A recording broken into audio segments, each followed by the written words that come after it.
it'll come up. Okay. Hi, so could you tell me who you are and what role you play at Medway Maritime Hospital? So my name is Temi Alao. I'm HR business partner for planned care and some areas within the corporate division, the corporate director within MFT. And what does that role involve?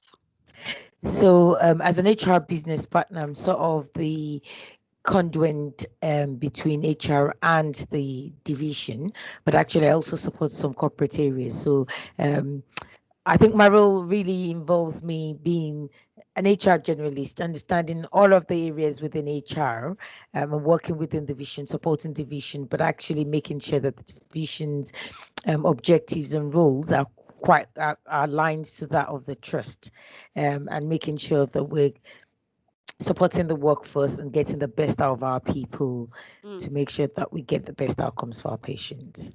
Okay. And how long have you been here? So I have worked for the trust, I think 14 months now, a year and 2 months, I think, yeah. Where are you from? What is your heritage? So I'm from Nigeria, originally, and Yoruba by heritage. I can speak Yoruba, which I'm really proud of.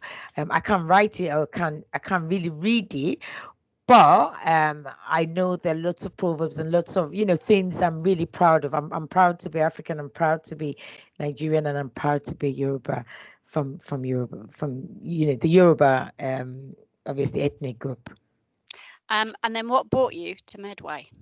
So for me, I think my HR career has spanned over 17 years. The last 8 years, I've been an HR business partner. I've worked for private sector.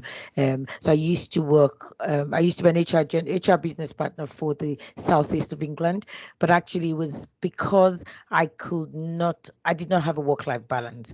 I lived in Gravesend. I worked in London for so many years, and as the kids grew up, you start to think of what your priorities are. And for me, it was really work-life balance, to be able to be nearer home, support my children when they need me. And I found that really useful and quite enjoyable. So I'm really happy that I'm working at Medway currently, and I'm able to still do what I enjoy doing within the parameters of my role. And what do you like about working at the hospital?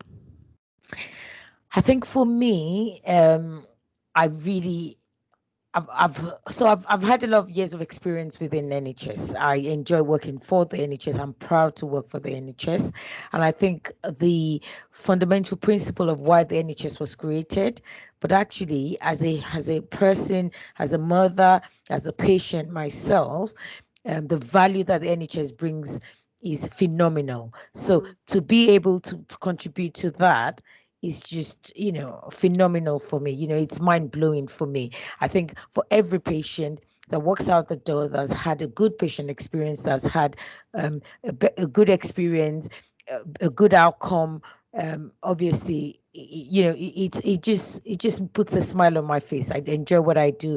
I love what I do, and I hope that with the support and with the encouragement, the help that I give to the managers, I'm able to get them to give their best to their staff, who then ultimately give the best to the patient. So that's ultimately what I want to do, and I hope I'm able to achieve that. And if there was one thing that you could change about the hospital, what would that be? I think I have more than one thing I'd love to change about it. Fundamentally, I think I think in terms of inclusion, in terms of conscious bias, I think it's the acceptance, because there seems to be, and it's not just this hospital, I think the NHS as a whole, there needs to be a deep dive into everybody saying, I'm not biased. I'm not the one. I'm not the one, and we all are. And I think it's the acceptance that we all are inherently biased. And actually, it's the acceptance and awareness of our biases that would help us to be different. It's that acceptance of our biases that will help us to become more inclusive. And I think the big thing around Kingsford compassion and inclusive leadership starts with me. It starts Yeah. with me. So I will need to accept my biases. I will need to be aware of my biases, and I would need to then start to work on my biases. And actually, that will make a difference, because when we all accept it, we can all make a difference. And I think that's the one big thing I would like to change. But also, I think looking at compassionate leadership and compassionate inclusive leadership. So we've talked about the inclusion bit of it. I think it's also important to talk about compassion. And I Mm, think we need to remember that if you're in this organization in the NHS, you're there because you have compassion. And I think it's really important for all leaders, whether regardless of your band. I don't do hierarchies, and I don't believe in it. I think there needs to be obviously an organizational structure.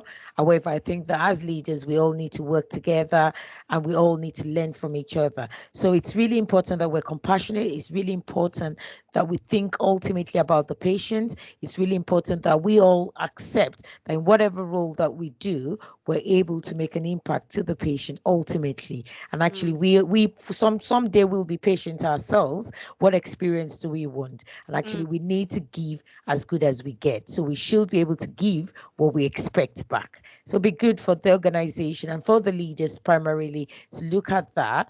And actually, for us as BAME, for me particularly as a BAME staff, to look at myself, to understand one, that I have biases and to work on that, but also to become a compassionate person who ultimately looks at myself, one as a patient, but also thinks of every patient that walks through this door, and thinks of what outcomes they get, whether good or bad, but actually the best experience they can get, regardless of, what their outcome is, to make sure yeah. that as patients they get the best outcome possible.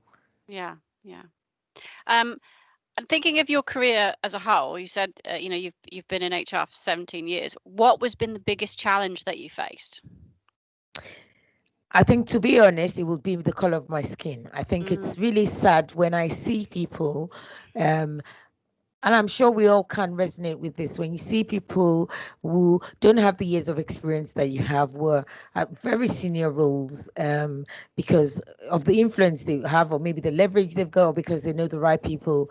And I think for me, I have found that being a BAME staff has been a stumbling block. And it's difficult to think you'd have to adapt and be flexible. You have to tone down you have to tone it down, because you're African. I think in terms of when you go back again and I talk about inclusion and diversity, I think mm, it's about accepting some of my, obviously I have to adapt and be flexible with some things, but actually it's also fair that why can't other people to have to adapt and be flexible and actually understand I'm African, where this is how I speak. I'm assertive, I'm not aggressive. And why do I have to be tagged as aggressive because I'm assertive? mm, Why do I have to isn't it sad that I look at myself and I think nobody will accept me for my potential? I have to have the credentials to be given the job, whereas my work counterpart just needs to have the potentials and be given the opportunity. So I think we're far away from a fair world. We're far away from a world where equity and fairness will be achieved. But it'd be nice to have a balanced view of the world where we have some equity, some fairness, some consistency in the approaches, and actually the color of my skin should not be the mm. determinant of whether I get a job or not. Yes. Yes. And then if you could go back in time and speak to your younger self, what do you think you'd say? I think I will say, well done for being authentic, well done for being genuine, well done for being original. You are who you are, and you've always stood for that.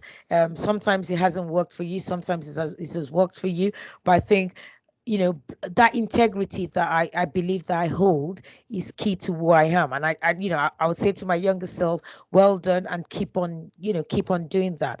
But actually there's also the need to reflectively, practice reflective practice. So Mm, actually there's some mistakes I've made that I would probably say to my younger self, maybe you shouldn't have done it this way, maybe that there was a better way of doing it. And I think recently I've been working towards my ILM 5 coaching certificate, and I think coaching has really helped me to to see how questions can be asked in a different way, Mm-hmm. talk about reframing and things like that, which I really appreciate. So actually, there's some really good parts of